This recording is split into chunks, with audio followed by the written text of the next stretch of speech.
Parte da sabedoria envolve essa consciência do valor do tempo, daquilo que Deus nos chamou e aquilo que a gente é chamado para fazer.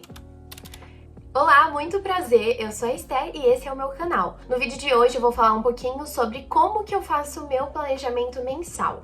Às vezes a gente não dá muita importância quando se trata de planejamento, ou até mesmo a gente planeja muito, tem muitas ideias, muitas coisas em nossa mente, mas na hora de executar a gente acaba falhando. E para me auxiliar, eu escolho fazer um planejamento mensal, onde eu defino algumas metas, alguns objetivos e também organizo melhor quais que são os compromissos daquele mês e o que é necessário para realizar as coisas que eu desejo naquele momento. Muito bem, a ferramenta que eu escolhi para poder fazer o meu planejamento mensal é um planner físico da Studs, onde eu consigo organizar, principalmente por ele não ser datado, fica muito mais fácil e dinâmico para que eu consiga ter um planejamento eficiente. Eu já tive a experiência de possuir planners que eram datados, mas ao decorrer do planejamento e das semanas, meses passando, eu percebi que não era tão eficiente quanto eu esperava que fosse. Então, quando eu escolhi o planner desse ano de 2024, eu quis escolher um planner não datado para me dar essa dinâmica mesmo. Então, vamos falar um pouquinho sobre esse planner. A primeira página que eu tenho do meu planner, então, é a minha capa de agosto.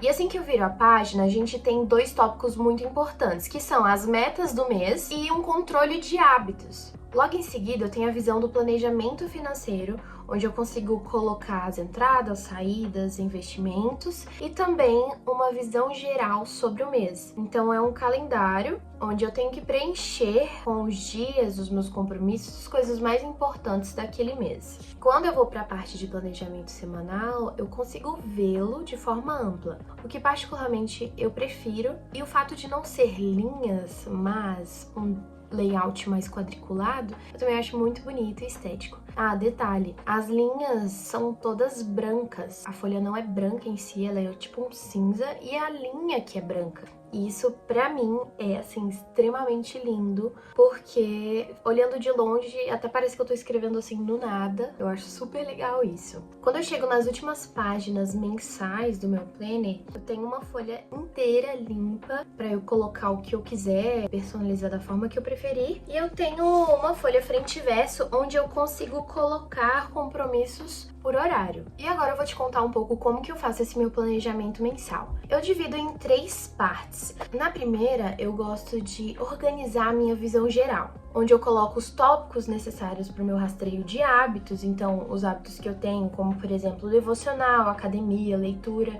Além disso, nessa primeira página eu gosto de colocar algumas metas mensais. E nesse mês eu quis colocar apenas 2 metas. Caso eu pense em alguma coisa mais específica, eu acabo acrescentando ali ao decorrer do mês, mas eu não gosto de ter planos irreais. Então eu defino ali 2 a 3 metas mensais para que realmente eu vá me ajustando ao decorrer do mês e ver o que é necessário para mim. Já quando eu vou para essa parte de calendário mensal, eu primeiro coloco todos os dias de acordo com aquele mês. Então esse mês de agosto ele se inicia na quinta-feira.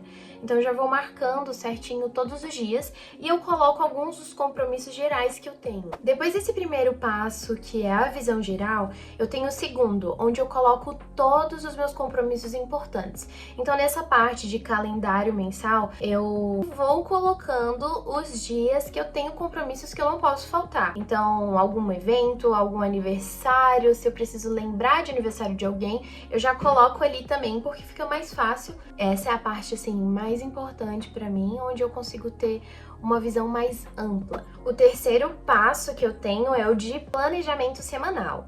Quando eu estou fazendo o segundo passo, que é dos compromissos gerais, eu já transfiro algumas informações para o meu planejamento semanal. Então, se eu tenho ali um aniversário, eu já marco ele no meu planejamento semanal para que eu não esqueça. Porém, o que diferencia esse terceiro passo do segundo é que ele é mais personalizado, ou seja, eu coloco especificamente os hábitos que eu tenho ali na semana e também os compromissos que eu tenho Por exemplo, alguns dos hábitos que eu tenho semanalmente, que não são colocados na minha visão geral, mas são colocados no planejamento semanal, é o devocional, a leitura, ir para academia, são alguns dos hábitos que eu tenho semanalmente e que eu não vejo necessidade de estar na minha visão geral ali mensal.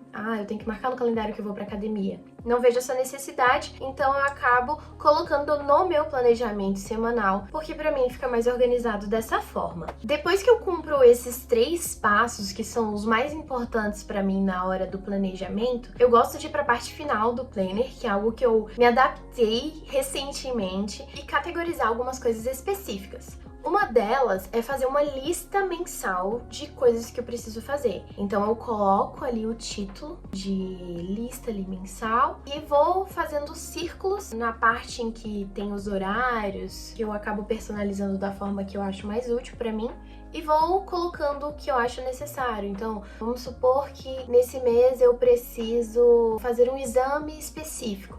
Então, eu coloco lá na minha lista mensal. Caso eu tenha outros tipos de atividades, eu também coloco na minha lista mensal. São coisas mais diversas que eu acabo colocando nessa lista. É algo que eu me adaptei recentemente e que fez muito sentido para mim.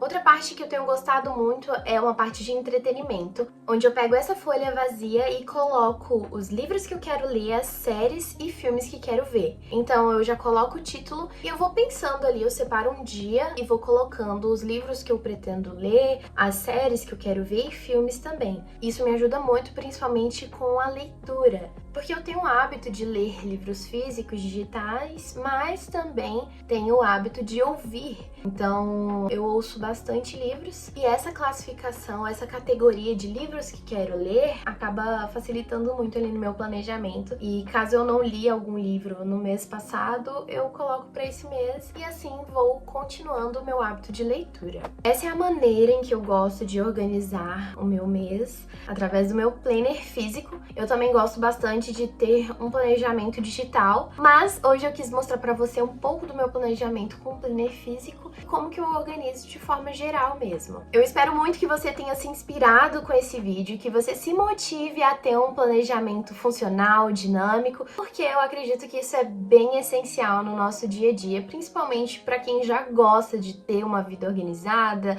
e de planejamento. Então é isso, eu espero muito que você tenha gostado desse vídeo. Se você gostou, não esquece de clicar em gostei e comentar aqui o que você acha, a forma que você planeja o seu mês e também se inscrever aqui no canal. Então é isso, um beijo e até a próxima. Tchau!